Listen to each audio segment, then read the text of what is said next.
उत्तराखंड के पहाड़ों से घिरा शांत सा कस्बा रायपुरा। वहीं रहती थी एक बेहद सादगी भरी, मुस्कान में जादू छुपाए हुई लड़की अन्वी। उसके बाल हवा में लहराते तो लगता जैसे कोई फूल अपनी खुशबू बिखेर रहा हो। वह पास के स्कूल में बच्चों को नृत्य सिखाती थी। उसकी कोमलता और सरल स्वभाव की वजह से गांव का हर बच्चा, हर बुजुर्ग उसे बहुत मानता था। उसी कस्बे में रहता था अर्जुन, एक शांत, कम बोलने वाला पर बेहद संवेदनशील युवक। वह शहर से इंजीनियरिंग पढ़कर लौटा था और अब सरकारी प्रोजेक्ट के तहत पहाड़ों में पुल बनाने का काम देख रहा था। अर्जुन ने पढ़ाई में भले ही बहुत कुछ सीखा हो, मगर दिल की जुबान समझना अभी भी सीख रहा था।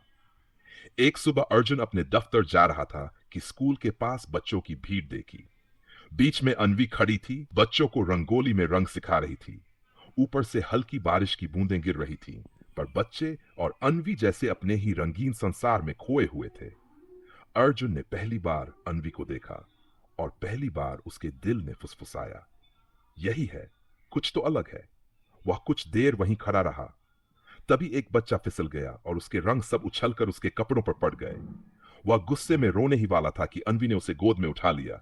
बोली, अरे रंग तो खुशियों की तरह होते हैं, जितने ज्यादा फैलेंगे उतनी ही ज्यादा खुशी देंगे। बच्चा हंस पड़ा।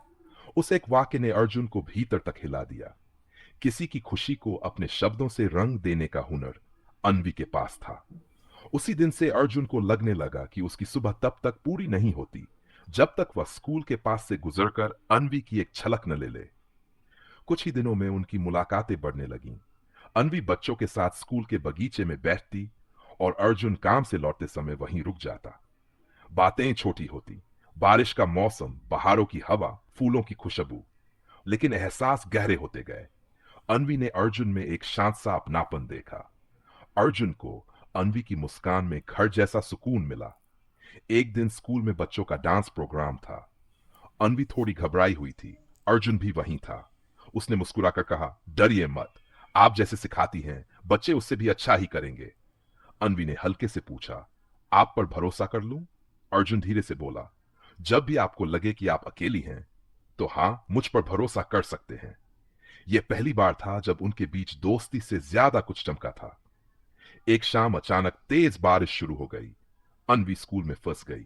बच्चे जा चुके थे। अर्जुन अपनी बाइक लेकर स्कूल पहुंचा और बोला, बैठिए, मैं छोड़ देता हूं। वह पूरी तरह भीग चुका था, बालों से पानी टपक रहा था। अन्वी को पहली बार उसकी इतनी चिंता हुई। आप खुद भी तो भीग रहे हैं। अर्जुन हंसा, किसी की खातिर भीग जाओ तो बारिश बुरी नहीं लगती। रास्ते भर हवा तेज थी। अन्वी ने गिरने से बचने के लिए उसके शर्ट को हल्के से पकड़ लिया। अर्जुन का दिल धड़कने लगा। उसे लगा जैसे दुनिया ठहर गई हो और उस बाइक पर सिर्फ दो दिल धड़क रहे हों। घर पहुंचकर दोनों के बीच एक अनकही सी भावना रह गई। उनके दिलों में हल्की हल्की धूप उतर चुकी थी।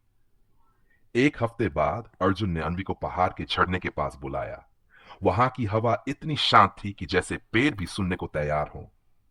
अर्जुन ने एक छोटा सा कागज उसकी ओर बढ़ाया। उस पर लिखा था, ओपन कोट, कुछ लोग हमारे जीवन में शांत बारिश की तरह आते हैं और हमारी सूखी हुई खुशियों को फिर से हरा कर देते हैं। तुम वही बारिश हो अन्वी, क्लोज कोट। अन्वी की आंखें भर आईं। ने कहा, अर्जुन, मुझे कभी किसी ने इस तरह से नहीं देखा। अर्जुन ने गहरी सांस लेकर कहा, क्या तुम मेरी जिंदगी का हिस्सा बनोगी? अन्वी ने मुस्कुराते हुए सिर हाँ में हिला दिया। उसने धीरे से उसका हाथ पकड़ लिया। पहली बार हवा ने फूलों से जोर से खुशबू ली और पहाड़ों ने उनके प्यार को सुन लिया। पर कहानियां हमेशा आसान नहीं होती। अर्जुन को अचानक 2 महीने के लिए देहरादून भेज दिया गया। अन्वी के लिए यह मुश्किल था। वह जिस शख्स से अभी प्यार करना सीखी थी, उससे दूर होने का ख्याल ही डराने वाला था। अर्जुन भी जाने से पहले उदास था।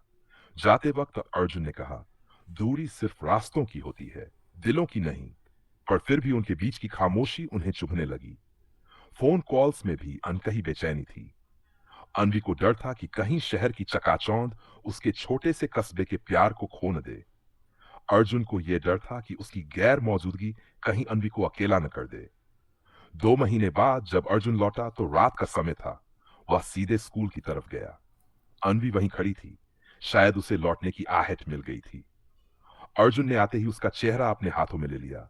मैं लौट आया हूं अनवी। अनवी फूट कर रो पड़ी, बोली, मुझे लग रहा था कि कहीं तुम मुझे भूल न जाओ। अर्जुन मुस्कुराया, जो दिल में बस जाए उसे भुलाया नहीं जाता। अनवी ने धीमे से कहा, तुम्हारे आने से मेरा डर भी चला गया और मेरा प्यार और गहरा हो गया। कुछ महीनों बाद पूरी घाटी में बसंत का मौसम था। फूलों की खुशबू हर तरफ फैली हुई थी। उसी दिन अर्जुन ने अनवी को उसी झरने के पास बुलाया जहां उसने पहली बार इजहार किया था। अर्जुन घुटनों पर बैठ गया और बोला, अनवी, क्या तुम अपना हर मौसम, हर मुस्कान, हर सपने का रंग मेरे साथ हमेशा बांटोगी? अनवी की आंखों में चमक थी। हाँ अर्जुन, हमेशा के लिए। हवा ने ताली बजाई, झरने की लहरें मुस्कुराई, पहाड़ों ने आशीर्वाद दिया, और इस तरह दो दिलों की एक बेहद प्यारी, सरल और सच्ची कहानी, एक खूबसूरत रिश्ता बन गई।